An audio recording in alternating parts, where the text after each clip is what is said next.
Bonjour à toutes et à tous. Est-ce que vous m'entendez bien? Ça va? Parce que là, moi, je m'entends très fort. Mais vous, ça va? Merci. Eh bien, bonjour et merci à toutes et à tous, à toutes, d'être venus nous voir pour ce moment d'échange avec... je la présente encore ou pas? Laurence, du blog Bootgum.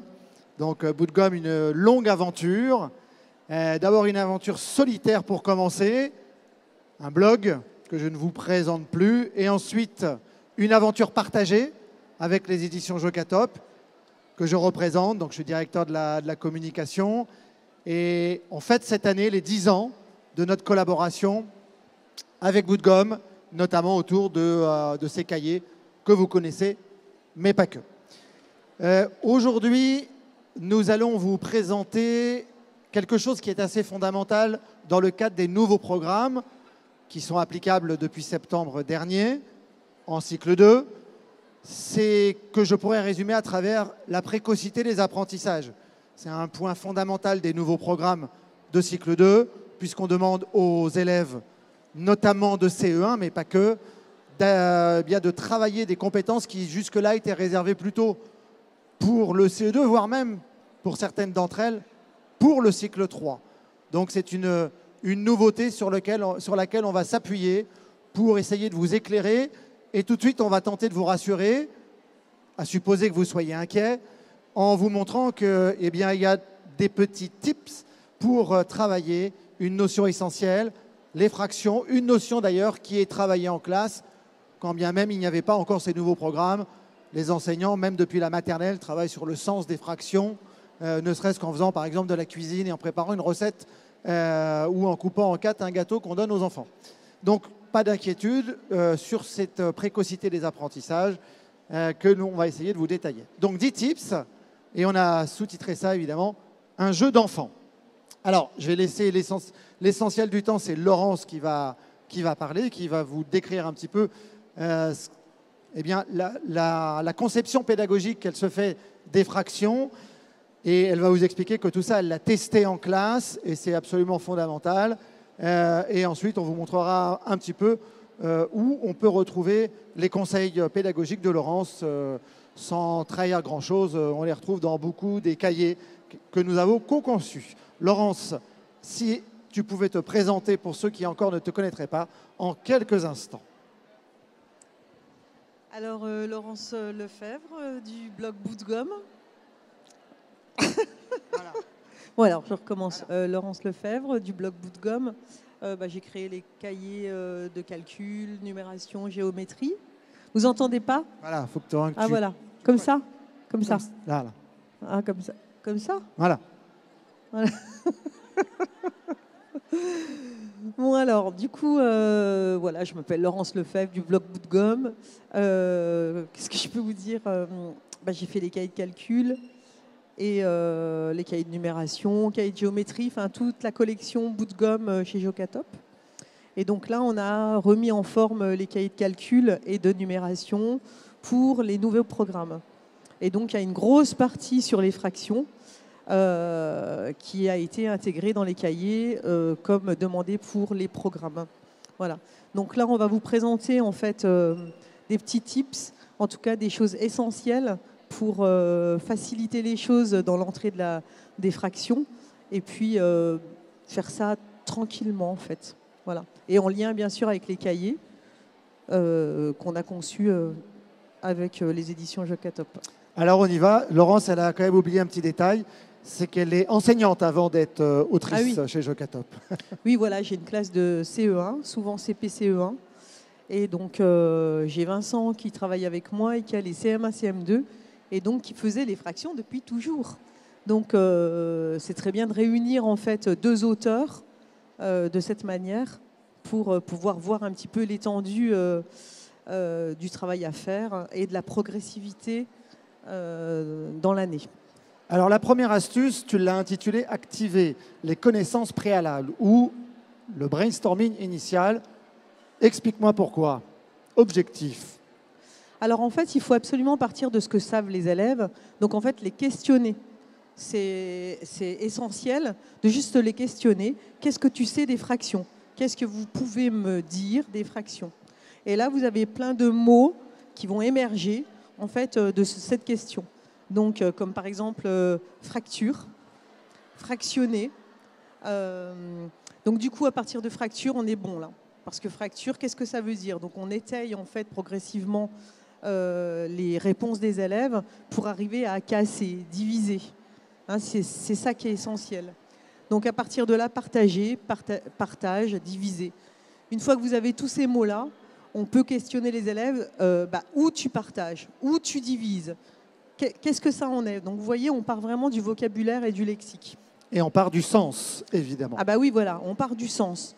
Hein, on n'apporte pas comme ça 1 sur 3, 1 demi, comme ça. Donc du coup, l'élève, il sait déjà d'où on part. On va travailler sur les fractions, et les fractions, ça veut dire diviser, partager. Ensuite, ils nous demandent, on leur pose la question, qu'est-ce que vous partagez à la maison? Donc ça, c'est vraiment une phase essentielle pour qu'ils puissent avoir des images mentales dans la tête. Donc à partir de là, ils vont nous dire qu'ils partagent des pizzas, des gâteaux. Et c'est là qu'on va leur apporter donc, des images, par exemple. Je partage ma pizza en 2 parts égales. Donc vous pouvez très bien avoir un diaporama, mais ce n'est pas obligé. Pour l'instant, vous êtes sur du lexique. Voilà. Vous remarquez qu'on a introduit, là c'est une page extraite du cahier, on a introduit dans le vocabulaire des choses qu'on retrouve dans ce qu'on appelle la modélisation en barre ou dite méthode Singapour, même si en France on ne fait pas vraiment la méthode Singapour. En tout cas, la notion de tout, partie d'un tout, ce sont des choses qu'on a introduites, que d'abord Laurence a introduit en classe comme beaucoup d'enseignants et qu'on a introduit ensuite dans les cahiers. Alors ça, vous allez voir que c'est sans arrêt. En fait, ce tout, cette moitié, ces parties du tout, ces parts, c'est quelque chose qui est crucial en mathématiques. Voilà, que ce soit en résolution de problèmes, même en addition, le tout, partie du tout, à partir de là, vos élèves, ils ont tout compris. Donc du coup, au niveau des fractions, c'est pareil. On va travailler sur le tout. Donc le tout, c'est votre unité. Donc on va faire le tout, l'unité, sans arrêt, vous allez revenir dessus dès le début de l'année.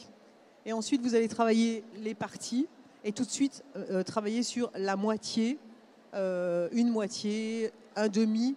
Enfin voilà, vous rentrez progressivement le vocabulaire dans la tête des élèves. Le deuxième concept, ou deuxième petite astuce plutôt, c'est de les ancrer dans le réel. C'est assez progressif. On fait un lien avec les objets du quotidien. Alors, pour rendre les fractions tangibles et concrètes, vous allez demander à vos élèves d'apporter des choses du quotidien à partager, à couper. Des gâteaux, des pizzas, des baguettes, des pommes. Et là, on a tout de suite quelque chose de très concret. Tu vas couper en 2 ta pomme, tu vas avoir une moitié de pomme. Donc déjà, vous voyez, on est dans le concret, mais on le dit tout le temps, dans la maison, à la famille, chez soi. Les baguettes. Alors là, vous allez voir que la baguette, dans ma façon de faire et dans la façon de faire des cahiers, etc., elle est très importante pour comprendre l'unité sur une ligne. Voilà, donc ça, c'est très pratique pour travailler, pour la fractionner plus tard. Donc voilà. La tablette de chocolat aussi. Le chocolat, mais pas le 30 juin. Hein. Non. Mais le chocolat, c'est quand même pas mal aussi pour comprendre la moitié, un quart, un tiers, alors que vous avez par exemple, vous voyez là, il y a la moitié et pourtant j'ai 8 cases. Et j'ai partagé différemment. Donc c'est important aussi. Dans une unité, il peut y avoir 8 parts. On coupe la moitié et pourtant on a 4 parts. Ah mince, là, je me mets là. Donc du coup, il faut utiliser des phrases simples, comme regardez ces pizzas entières, c'est notre tout. Donc ça, tout le temps, vous allez faire ça à chaque séance. Regardez notre tout, il faut absolument qu'ils comprennent ça. Et comme vous le faites aussi en résolution de problème, ou vous allez le faire en résolution de problème, avec le schéma en barre par exemple, votre tout, ça a vraiment du sens. Il y a un lien en mathématiques entre ce que vous faites en résolution de problème et ce que vous faites aussi en numération. Donc là, le tout, c'est la pizza. Et si on parle de l'heure, ça leur parle aussi, la demi-heure, le quart d'heure. Donc vous allez d'ailleurs dans les programmes, en mesure, on a réintroduit le quart d'heure, exprès pour faire un lien avec les fractions. Donc du coup, vous voyez bien là que les enfants voient bien qu'il y a 4 quarts d'heure. Ça, c'est important qu'on rende compte de ça.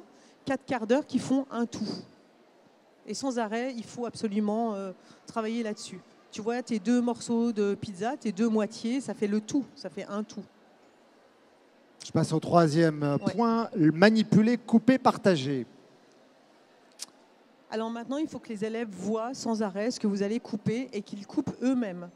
Sans arrêt, il va falloir qu'ils coupent, qu'ils partagent, qu'ils se rendent compte du partage et de ce que ça représente en nombre de parts par rapport au tout. Donc là, vous allez apporter des pizzas en carton, des baguettes en pain, des baguettes en pain, C'est mieux. des baguettes en version carton. Et donc, vous prenez une baguette de pain. Donc celle-là, c'est vraiment l'essentiel pour comprendre les fractions. Et là, on les amène déjà à ce qu'est l'unité. Voilà. Et une partie de l'unité. Et on est déjà dans le numérateur et le dénominateur, mais sans qu'ils le sachent et sans prononcer le mot. Oui, pour l'instant, c'est peut-être pas nécessaire de prononcer dénominateur et numérateur, surtout que c'est quand même au programme. Mais on va y aller progressivement, tout doucement. C'est pas la peine de mettre tout, de mélanger tout. On va déjà y aller comme ça. Donc là, on est en train de voir T-Robot qui est en train de fractionner la baguette. C'est peut-être l'occasion de rappeler que T-Robot et Robotine, ce sont des mascottes qui sont dessinées par Vincent. Ah mince, je croyais que c'était toi, Laurence. Par moi. Non, moi je dessine pas. Et du coup, voilà. Donc du coup là, vous apportez la baguette. Hein. C'est souvent comme ça que ça se passe. On apporte la baguette, on coupe devant eux en vrai. Et ça coûte pas grand-chose. Voilà, j'ai coupé, j'ai combien de parts, j'en avais combien. Mon tout c'était 1. J'ai coupé en 2, donc j'ai une moitié et encore une moitié. Donc ça, c'est très important de manipuler sur du réel, du concret. Hein, on va partir du concret pour arriver progressivement à l'abstrait. Donc, une fois que c'est fait, vous avez les cahiers d'exercice qui sont là pour appuyer donc, ce que vous avez travaillé avec vos élèves en manipulation. Et vous allez commencer à travailler ces exercices qui sont vraiment simples. Une fois votre manipulation faite, vous passez du coup à l'abstrait. Et c'est un abstrait qui est quand même encore imagé. Donc c'est tout à fait ce que demandent les programmes, hein, de l'abstrait imagé et concret. Donc vous leur demandez de colorier, de tracer. Il faut absolument que vos élèves manipulent dans les cahiers en coloriant et en traçant, avant même d'avoir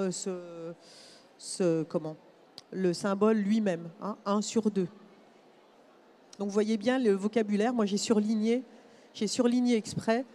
On parle de 2 parts égales, on parle de 2 moitiés, etc. Vous voyez, sans arrêt, on rebrasse le vocabulaire pour que les élèves entendent et intègrent en fait ces notions. Et ça va très bien. Et ce qui est intéressant aussi, c'est quand tu passes à la géométrie en faisant du lien avec quelque chose qui est un peu moins les objets du quotidien, si ce n'est à l'école, et on passe vers des figures géométriques que les enfants doivent connaître dans les programmes. Et là, tu fais un lien qui, ça saute aux yeux, paraît évident. Oui. Alors, en plus de ça, vous êtes sur du concret, imagé, et vous allez passer à l'abstrait. Vous voyez le passage, en fait, qui se fait. Donc ça, c'est important. C'est important de lâcher le concret imagé, on va dire, et d'arriver donc sur de l'abstrait. Vers la baguette carrée. Oui, c'est ça. Rectangulaire. Voilà. Ouais.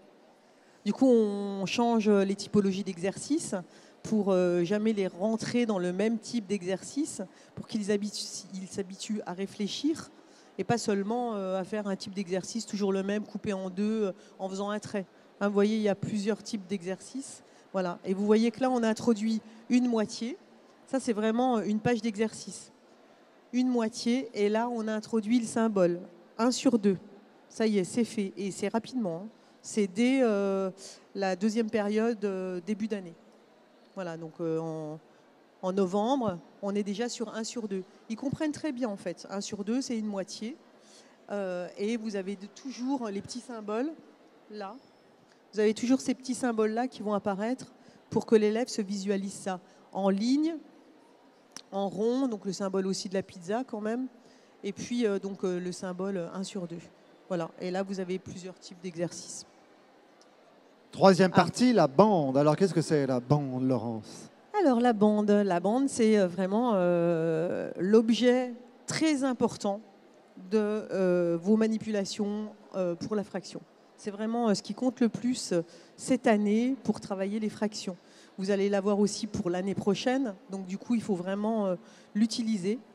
Donc en fait, on va faire un lien entre les objets du quotidien et la représentation linéaire. Donc la bande, en fait, c'est votre baguette. Voilà. Donc du coup, vous avez la baguette, ils ont eu l'habitude de le travailler, et vous allez juxtaposer la baguette avec la bande. Voilà. Donc du coup, le lien est fait entre les deux parties, objet concret, imagé, vers l'abstrait. Et là, on est en plein dedans. Alors, pour qu'on puisse faire comprendre aux élèves que cette bande va nous permettre de travailler les fractions, on coupe la baguette et en même temps, on coupe la bande au-dessus. Donc, vous voyez, en fait, ils ont vraiment une visualisation complète de ce que c'est que couper en deux. Et on va pouvoir retirer la baguette. Voilà. Donc, on retire la baguette. Et on passe au point 5. Voilà. Alors, à chaque séance. Le tips vraiment que je vous conseille vraiment, c'est vous photocopier des dizaines et des dizaines et des dizaines de bandes. Des grosses bandes, des petites bandes, des bandes de couleurs pour chaque séance. Vous allez faire une bande de couleur jaune pour votre première séance, des bandes de couleur rouge. Comme ça, en plus, vous allez garder mémoire de tout ça. Et vous saurez, parce que vos élèves vont pas arrêter de plier ou couper. Donc du coup, vous allez garder une trace de manipulation à moindre coût. Voilà, donc ça c'est important et c'est très rapide, c'est très facile à faire. Donc du coup, vous allez appeler le tout. Vous voyez le passage, vous vous souvenez, quand on vous disait que la pizza c'était le tout. Là maintenant, ma bande c'est le tout. Et on demande aux élèves de plier en deux. Voilà, plier en deux. Donc les élèves plient en deux. Et à partir de là, on leur dit qu'est-ce que c'est que cette partie, qu'est-ce que c'est. On l'écrit, ils l'écrivent dessus. Voilà, c'est important aussi qu'ils écrivent les mots pour fixer en fait les notions. Et de l'autre côté, ils écrivent aussi un demi, vraiment un sur deux. Et la même chose, vous allez demander aussi pareil maintenant que vous avez vos deux demi, de couper encore votre bande en 4. Donc là, on les laisse chercher. Et donc, ça va tout seul, en fait. Une bande coupée en 2, on peut aussi la couper en 4, pliée. Et on écrit 1 sur 4, 1 sur 4. Vous voyez comment c'est. Et on arrive même à comprendre l'addition. Parce que grâce à ça, on peut tout de suite leur dire, avant même d'être sur la notion, vous avez vu que 1 sur 4 plus 1 sur 4 plus 1 sur 4 plus 1 sur 4, ça fait 4 sur 4. Et 4 sur 4, c'est 1. Et en fait, on y arrive tout seul. On y arrive vraiment tout seul. Et donc, ils gardent toutes ces petites bandes, 1 sur 2 plus 1 sur 2, 1 sur 3 plus 1 sur 3, mais on va voir quand on coupe en 3. On le voit tout de suite.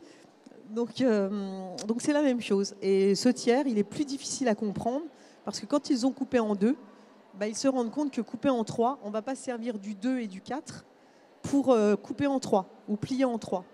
C'est vraiment intéressant pour tout ce qui est multiplication par 3. Vous voyez, tout est lié en fait. Vous allez lier la multiplication, le partage, et tout ça est spiralaire en fait. Voilà. Donc ça renforce l'idée fondamentale de part. Ensuite, dans les exercices, vous voyez que ça suit la manipulation que vous avez fait avec votre bande.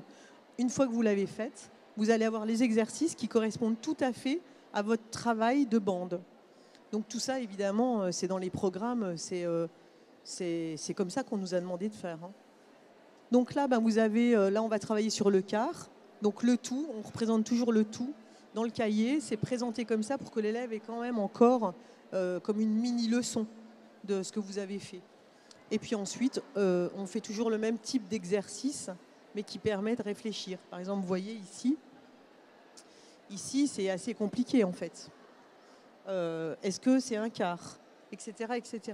Et donc, l'enfant à la bande, n'hésitez pas à laisser les bandes aux élèves pendant qu'ils travaillent ces exercices. Voilà. À partir de la bande, c'est tout bon. Je fais un petit aparté en rappelant qu'il y a aussi des posters auxquels tu as participé. Et sur ces posters, qui pour l'instant sont des posters de CM1, CM2, quand je parlais de précocité des apprentissages, là, du coup, ça devient très concret. Mais on a des représentations qui montrent qu'il y a une cohérence entre ce qui se faisait et ce qui se fait aujourd'hui pour le cycle 2. Donc ces posters mémo, on en a pour tous les niveaux. Oui, voilà. Et ils seront peu à peu remis à niveau au goût des nouveaux programmes. Voilà, pour l'instant, les posters CE1, il n'y a pas les fractions. Mais on va les reprendre pour que ce soit adapté au CE1. Mais moi, déjà, dans les posters que j'avais créés chez Jocatop, j'avais déjà envie qu'il y ait une manipulation, qu'on travaille vraiment l'unité à part entière pour travailler la ligne. Et voilà, vous avez des cartes de manipulation, d'accord, à découper dans les posters. En plus, il y a des fiches transparentes, vous pouvez glisser. Voilà, avec des feutres donc coloriés, entourés, dessinés.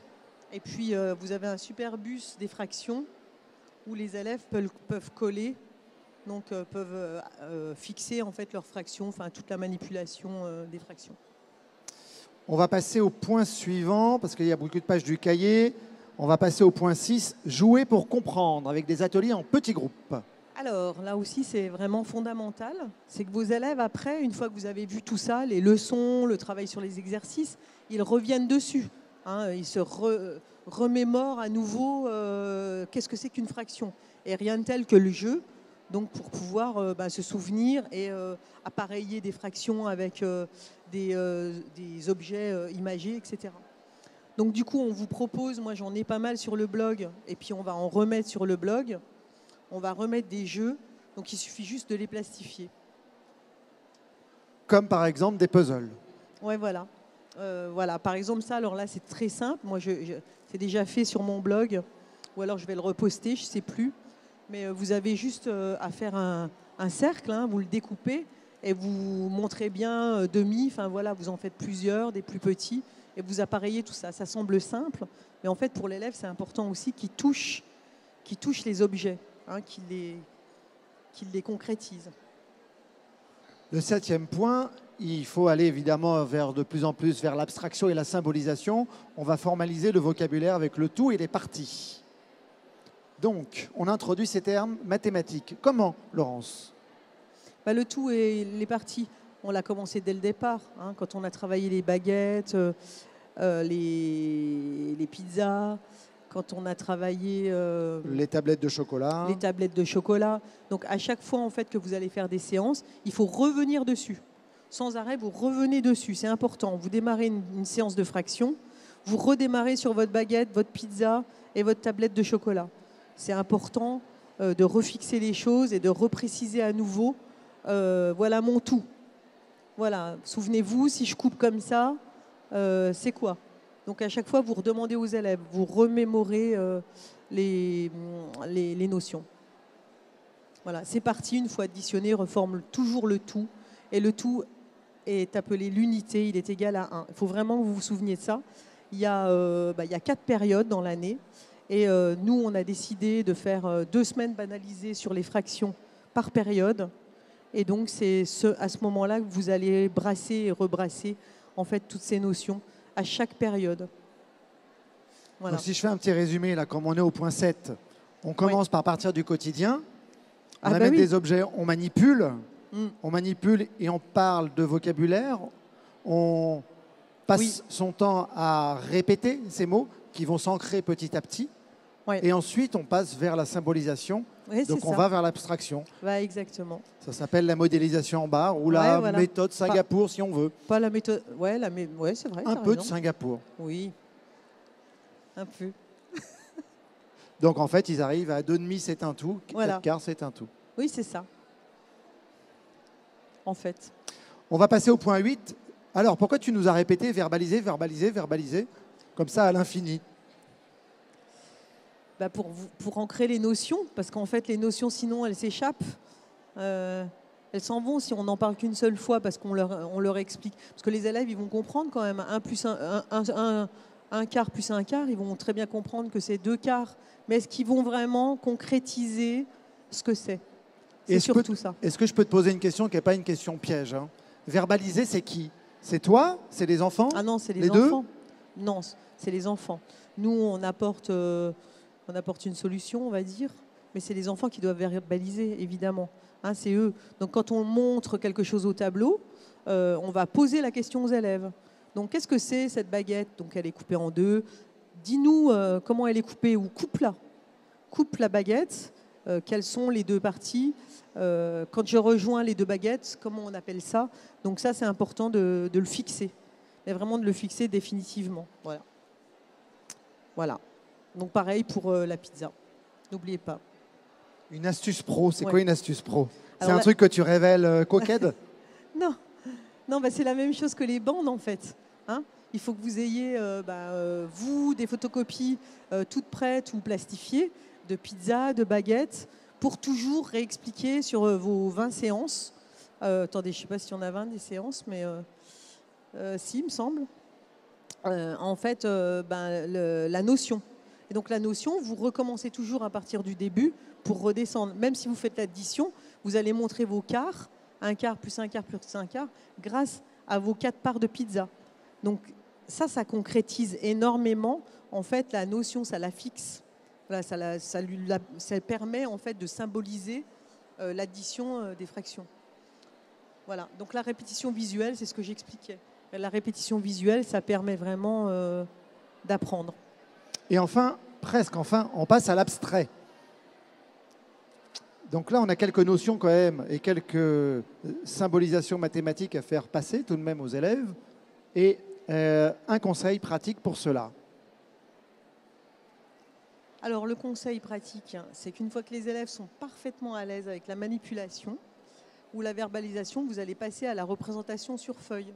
Donc ça, c'est carrément les élèves, c'est les élèves eux-mêmes qui peuvent tracer, dessiner pour comprendre. Donc trace-moi une bande découpée en 3, montre-moi ce que c'est qu'un tiers, etc. Si l'élève est capable de vous représenter ça en CE1, je pense que vous avez bien fait votre travail. Non, mais c'est bon, vraiment ça a été testé et ça fonctionne bien. Donc c'est important que eux-mêmes tracent les fractions sur papier. Et alors, donc là, on passe à la symbolisation et on parle de numérateur et de dénominateur. Alors, comment tu expliques ces deux notions qui sont un petit peu abstraites là pour les enfants, c'est le cas de le dire? Ouais. En fait, étant donné que vous avez bien travaillé avant la manipulation, vous pouvez expliquer que le tout, en fait, ce nombre de fractions, ça vous indique le tout. Donc le tout, il est indiqué en bas. Enfin, toutes les parts, en fait, toutes les parts du tout sont indiquées en bas. Et au-dessus, c'est la part qu'on veut. C'est la part qu'on va utiliser. Et pour se souvenir du terme numérateur, on utilise nuage. Au-dessus, nuage. Nuage, numérateur, ça commence pareil. Donc à partir de là, ils ne se trompent plus sur numérateur. Ils savent que le numérateur, c'est toujours au-dessus parce que c'est le nuage. Et en bas, le démonateur? Ouais. Non, non, ça ne marche pas. Dénominé. Pour ceux qui font du lexique. Pour ceux qui font du lexique, vous dites dénominé, nominé, le nom. Et donc, voilà, le nombre de parts de la fraction, c'est la fraction. Et est-ce qu'on parle de la barre? Est-ce qu'on lui donne du sens à cette barre? Oui, la barre, voilà, vous pouvez donner le sens de partage, de diviser. De toute façon, ils vont avoir des petites divisions, donc voilà. Donc voilà, donc le numérateur, on peut passer vite, celle-là. Nombre de parts voulues, dénominateur, voilà. nombre total de parts. Et voilà. Donc là, toujours avec la pareil. baguette, toujours. Ouais. La baguette, on montre un quart et on montre 1 sur 4. Regardez, vous avez 4 parties et on n'en veut qu'une. Voilà, et on fait le lien. Et donc, ça va tout seul. Enfin, le dernier point, consolidé par le jeu et le matériel. Et notamment, tu parles de pratiques différenciées. Alors, pour différencier, vous pouvez utiliser du matériel en plus pour les élèves qui ne comprendraient pas. Quand vous arrivez, par exemple, aux pages d'addition de fractions, vous en avez qui ne vont pas comprendre. Bien que c'est une notion qui passe quand même assez facilement au CE1, parce qu'en fait, il suffit d'additionner le numérateur. Voilà, du coup, on garde le dénominateur et on additionne que le numérateur. Mais vous pouvez très bien utiliser des petites baguettes. C'est pour ça que je vous conseille d'en faire beaucoup. Vous allez imprimer beaucoup de petites baguettes et vous les donner aux élèves qui ont du mal. Voilà. Et donc des jeux. Donc beaucoup de jeux en fait pour manipuler. En plus, donc moi je vous conseille de le faire après, une fois que vous avez fait la leçon, la recherche, la leçon et le travail en exercice. Ça, c'est du travail de consolidation qui va permettre de retravailler une semaine après, par exemple. Parce que vous allez avoir 2 semaines de fraction et après, vous allez travailler sur de la numération. Au moment où vous travaillez la numération, je vous conseille de mettre ces jeux-là en place. Comme ça, vous consolidez en fait le rebond, vous savez, de la mémorisation, je ne sais plus comment elle s'appelle, c'est un terme précis. Et donc, on garde toujours la mémoire en fait, de la notion de fraction. Donc, vous en avez plein, vous avez des dominos, voilà, vous avez des appareillements de fractions. Ici, vous devez regarder l'image et mettre la fraction qui correspond à l'image. Ici, vous devez carrément écrire la fraction qui correspond à l'image aussi. Et en lettres aussi, ce qui n'est pas une mince affaire. Voilà. En lettres, oui, c'est pas une mince affaire. En CE2, c'est plus au programme, comme si au CE1, ils avaient tout à faire. Alors, comme il nous reste peu de temps, on a même dépassé, puisque nous avons la moitié d'une heure, donc une demi-heure, le soutien différencié. En quoi c'est important? Enfin, en quoi c'est important? Comment est-ce que tu gères ce soutien différencié si on a un enfant qui, malgré tout, toutes les étapes, est toujours en difficulté? Alors, du coup, la bande, déjà, vous reprenez la bande, vous lui faites colorier, vous lui faites découper. L'essentiel, c'est qu'il manipule. C'est vraiment important et vous repartez vraiment de plus haut, donc de la pizza, et vous recommencez. En fait, c'est un élève qui n'a pas forcément compris, mais qui comprend très bien une demi-heure, une demi-pomme, la moitié. Donc, vous redémarrez de là, tranquillement. Il faut prendre le temps. Ça, c'est important de prendre le temps avec ses élèves pour pouvoir remonter les compétences pour qu'ils arrivent tous au CE2 et qu'ils soient ultra forts en fraction. Voilà. Eh bien, merci Laurence. Je pense qu'on peut l'applaudir, évidemment.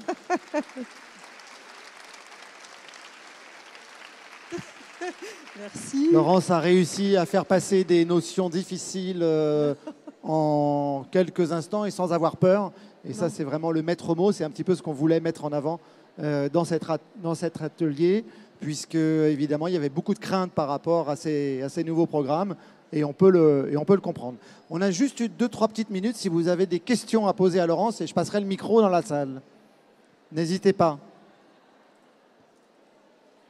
J'arrive.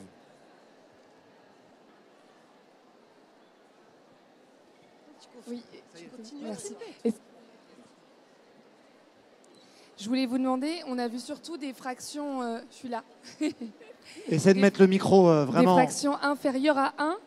Est-ce que justement en CE1, on voit aussi des fractions supérieures? Non, du tout. Non, on travaille que les fractions égales à 1. Que des fractions inférieures à 1? Oui. Quelqu'un d'autre? Vous allez travailler le numérateur qui est supérieur à 1. Donc du coup, vous allez pouvoir additionner, Voilà. par exemple, des fractions qui ont des numérateurs égal à 2, égal à 3. Voilà. Est-ce qu'il y a d'autres questions? N'hésitez pas, vous la reverrez peut-être pas là. Tu viendras au CAD encore l'année prochaine?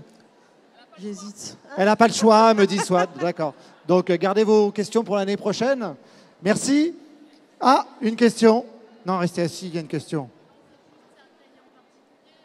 Un cahier en particulier? Il y a un cahier de CE1, nouveau programme qui est sorti à Pâques, donc conforme au programme, calcul CE1.